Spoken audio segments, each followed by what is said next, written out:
Magandang araw sa inyong lahat.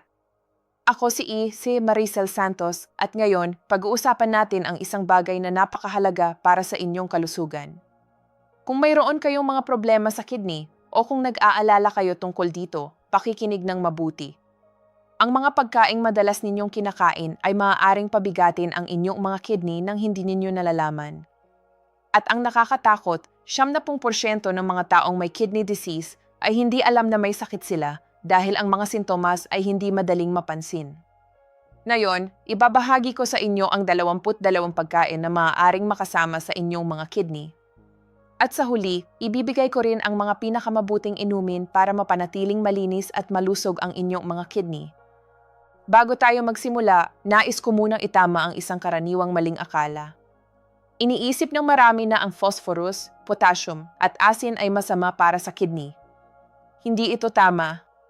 Ang mga mineral na ito ay kailangan ng ating katawan araw-araw. Ang problema ay kapag hindi na maayos na gumagana ang inyong mga kidney, hindi na nila kaya i-filter ng tama ang labis na halaga ng mga ito. Kaya ang susi ay palaging ang dami at ang kondisyon ng inyong kidney. Magsimula na tayo. Ang una ay ang abokado. Masarap, malusog at paboritong prutas ng marami. Ngunit ang abokado ay napakataas ng potassium. Ang isang buong abokado ay naglalaman ng halos 775 mg ng potassium. Para sa mga may kidney disease, ang labis na potassium sa dugo ay nagdudulot ng kondisyong tinatawag na hyperkalemia na maaaring makapinsala sa puso at mga kalamnan. Kung gusto ninyong kumain ng abokado, kumain lamang ng 1 kwarte sa isang pagkakataon. Maaari rin ninyong ibabad ito sa tubig ng 2 oras bago kainin upang mabawasan ang potassium nito ng hanggang 50%. Ang pangalawa ay ang saging. Ang saging ay puno ng potassium, halos 422 mg bawat isang katamtamang sukat na saging. Kung kumakain kayo ng maraming saging ng sabay-sabay, ang potassium sa inyong dugo ay mabilis na tataas na maaaring magdulot ng kahinaan, pagod, hindi regular na tibok ng puso, at sa malubhang kaso, cardiac arrest. Limitahan ang sarili sa isang maliit na saging lamang bawat araw. Mas mabuti pang i-blend ito sa smoothie, kasama ang mga prutas na mababa ang potassium tulad ng mansanas, berries o pakwan. Ang ikatlo ay ang apricot. Kahit maliit ito, ang isang apricot ay naglalaman na ng 70.6 mg ng potassium. Sa mga may kidney disease, ang regular na pagkain ng apricot ay unti-unting nagpapataas ng potassium sa dugo na nagdudulot ng kahinaan, pagduduwal at sa malubhang kaso, hindi regular na tibok ng puso. Maging mainat din sa peach at plum, lalo na sa kanilang tuyong anyo. Ang ikaapat ay ang dalandan at orange juice. Ang dalandan ay mayaman sa vitamina C, ngunit mataas din ito sa potassium. Ang 1 tasa ng orange juice ay naglalaman ng halos 476 mg ng potassium. At ang dalandan ay mataas din sa oxalates na maaaring magdulot ng kidney stones. Para sa mas ligtas na pagpipilian, gumawa ng juice mula sa berries, peras, mansanas o ubas na mas mababa ang potassium at oxalate. Ang ikalima ay ang mga tuyong prutas. Ang mga prunes, raisins, at iba pang tuyong prutas ay napaka-concentrated sa potassium. Ang 1 tasa ng tuyong prunes ay naglalaman ng 1,270 mg ng potassium na kalahati na ng pang-araw-araw na limitasyon para sa may kidney disease. Bukod dito, ang mga tuyong prutas ay madalas na may idinagdag na asin at asukal. Palaging mas mabuting pumili ng sariwang prutas. Ang ika-6 ay ang spinach. Ito ang isa sa mga pinakamapanganib na pagkain para sa kidney. Ang kalahating tasa ng spinach ay naglalaman ng hanggang 2,350 mg ng oxalates. Ang mga oxalate ay nagbubuo ng kidney stones at maaaring sirain ang mga kidney cells. May nangyaring kaso na isang tao ay namatay matapos kumain ng maraming sopas na puno ng oxalate. Ang spinach ay mataas din sa potassium at hindi ito nababawasan kahit pakuluhan. Palitan ng spinach ng kale, karot, zucchini o repolyo. Ang ikapito ay ang patatas at kamote. Ang isang inihaw na patatas ay naglalaman ng halos 6.0 mg ng potassium at ang kamote ay 438 mg. Bago lutuin, ibabad ang mga ito sa tubig upang mabawasan ang potassium. Iwasan din ang mga chips at french fries na gawa sa patatas dahil napakataas ng sodium at halos walang nutritional value. Ang ikawalo ay ang kamatis at tomato sauce.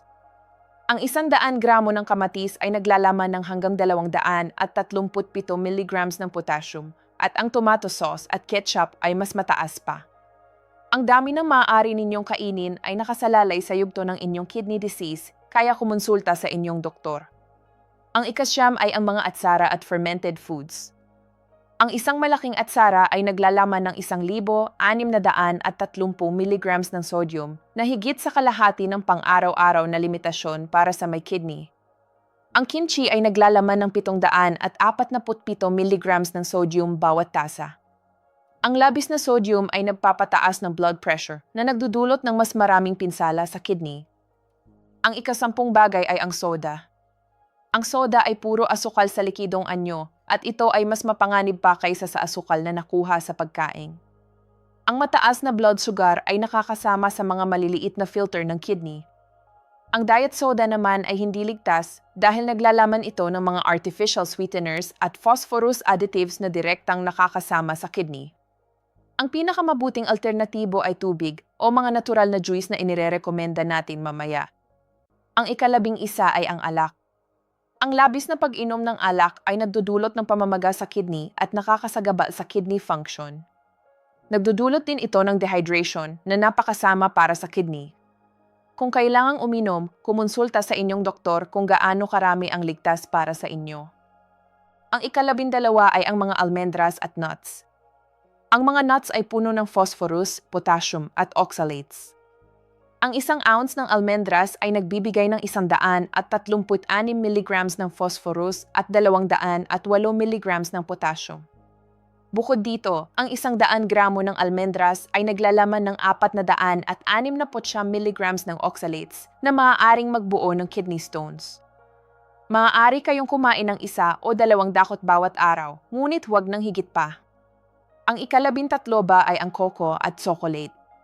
Ang 100 milligrams ng cocoa powder ay naglalaman ng 500 hanggang 900 milligrams ng oxalates.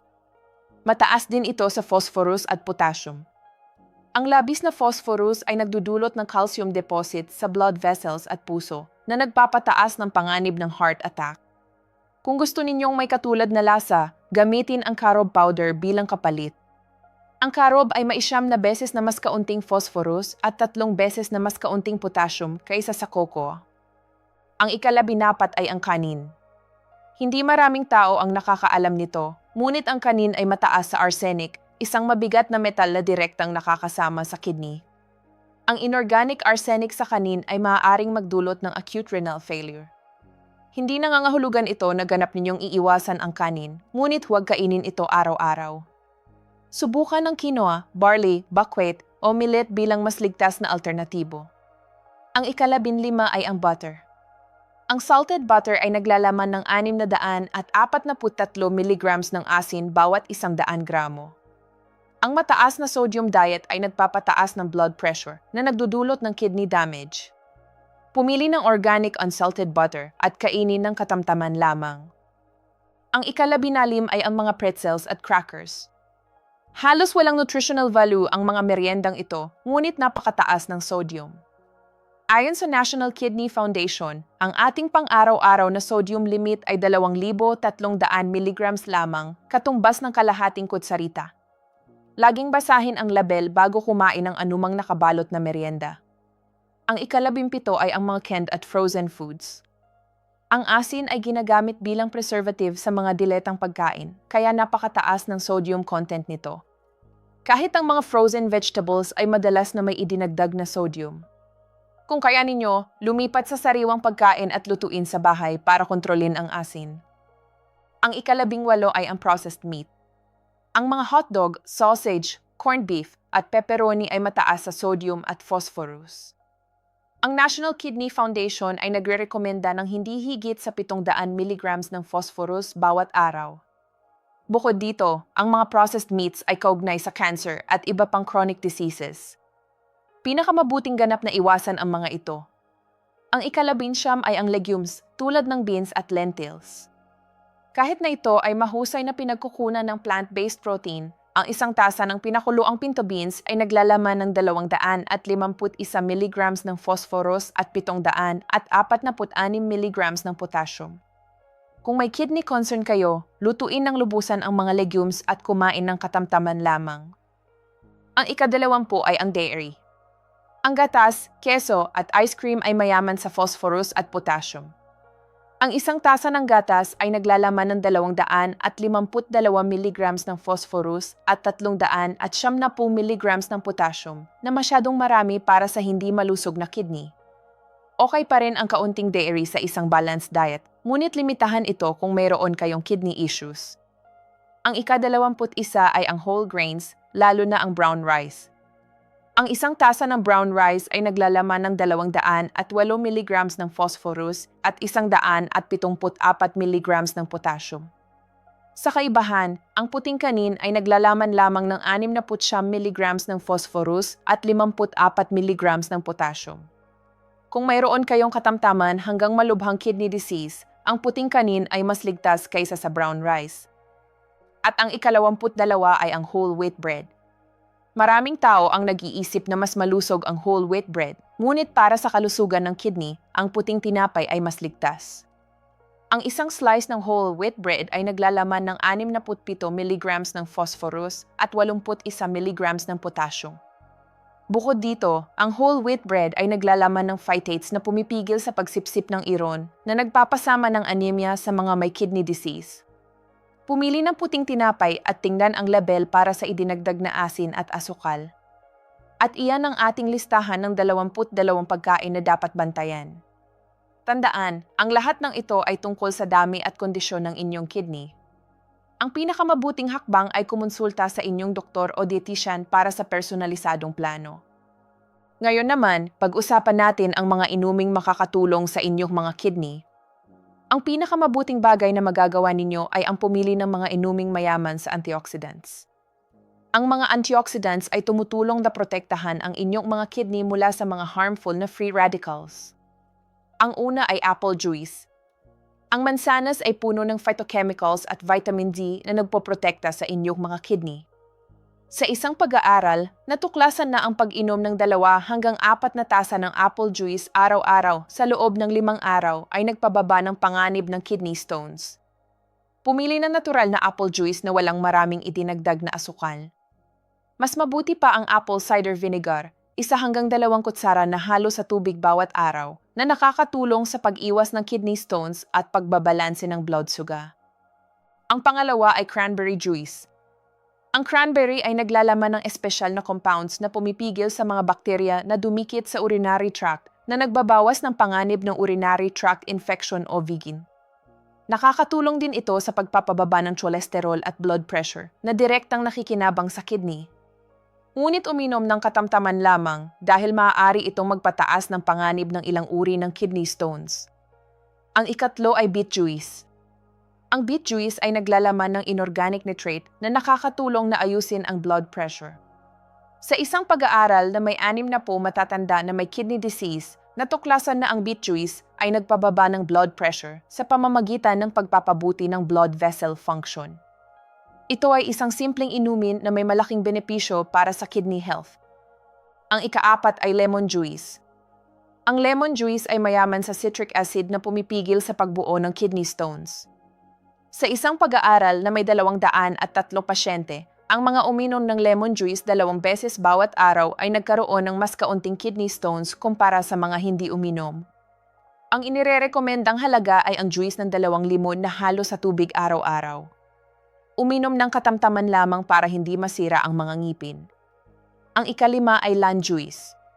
Katulad ng lemon, ang lime ay mayaman sa citrate na pumipigil sa pagbuo ng kidney stones. Ang pagsasama ng isang katamtamang lime bawat araw sa inyong dieta ay nagbibigay ng makabuluhang boost ng vitamin E at iba pang mahahalagang nutrients para sa kidney. Ang ika-6 ay celery juice. Ang kinsay ay nakakatulong na magpababa ng blood pressure at cholesterol na may indirect na benepisyo sa kidney. Maaari kayong maghanda ng celery juice sa bahay sa pamamagitan ng pagblend ng kinsay sa tubig pagkatapos ay salain. Maaari ninyong dagdagan ng luya o lemon para sa mas masarap na lasa. Ang ika-7 ay cucumber juice. Ang pipino ay higit sa 76% tubig na nakakatulong sa inyong kidney na mag-flush out ng mga lason. Ang regular na pag-inom ng cucumber juice ay naniniwala ang nakakatulong na matunaw ang kidney stones at mapanatiling malinaw ang urinary system. Ang ikawalo ay parsley juice. Ang perehil ay isang natural na diuretic na nakakatulong sa pag-iwas ng kidney stones. Ang mga pag-aaral sa hayop ay nagpapakita na ang parsley ay nagpapataas ng dami ng ihi at nagpapababa ng calcium sa ihi na pumipigil sa pagbuo ng mga bato. Ito rin ay puno ng antioxidants na tumutulong na mapanatiling malinis ang urinary system. Ang ikasyam ay watermelon juice. Ang pakwan ay puno ng citrulline, lycopene, at iba pang antioxidants na nagpoprotekta sa kidney cells mula sa pinsala. Ang citrulline ay nagpapaluwag ng blood vessels na tinitiyak ang maayos na daloy ng dugo papunta sa kidney. Sa susunod na gumawa kayo ng watermelon juice, isama ang balat para sa karagdagang benepisyo. At ang 10 pinakamahusay na inumin para sa kidney ay ang pineapple juice. Ang pinya ay naglalaman ng enzyme na bromelain na nagbabawas ng pamamaga, sumusuporta sa immune system at nakakatulong sa kalusugan ng kidney. Ang pinya ay mababa rin sa potassium, kaya mas ligtas para sa mga may kidney concerns. Limitahan ang inyong sarili sa 1/4 tasa ng pinya o 4 na ounce ng juice bawat araw. Mga kaibigan, habang nakakatulong ang lahat ng inuming ito, tandaan na walang iisang inumin ang sapat. Ang susi ay balanse, pagkakaiba-iba at katamtaman. Bago tayo magtapos, nais ko ring magbabala tungkol sa mga kidney cleans. Ang mga extreme na paraan tulad ng pag-aayuno o drastic na calorie restriction ay maaaring magdulot ng electrolyte imbalances at dehydration na mas makakasama pa sa inyong kidney. Ang pinakamabuti at pinakaligtas na paraan ng kidney cleans ay ang natural na inumin na ating tinalakay kasama ang isang balanced diet at sapat na pag-inom ng tubig. Ang renal diet na nagpapanatili ng mababang antas ng protein, sodium, potassium at phosphorus ay isa sa mga pinaka-epektibong dieta para sa kalusugan ng kidney. At huwag kalimutan, ang pag-aalaga sa inyong mga kidney ay hindi lamang tungkol sa pagkain ng tamang pagkain. Tungkol din ito sa pag-iwas sa mga maling pagkain, sa pananatiling hydrated, at sa pakikipag-usap sa inyong doktor para sa personalisadong gabay. Ako si Maricel Santos at salamat sa inyong pakikinig ngayon. Ingatan ninyo ang inyong mga kidney at ingatan ninyo ang inyong sarili. Hanggang sa susunod na video.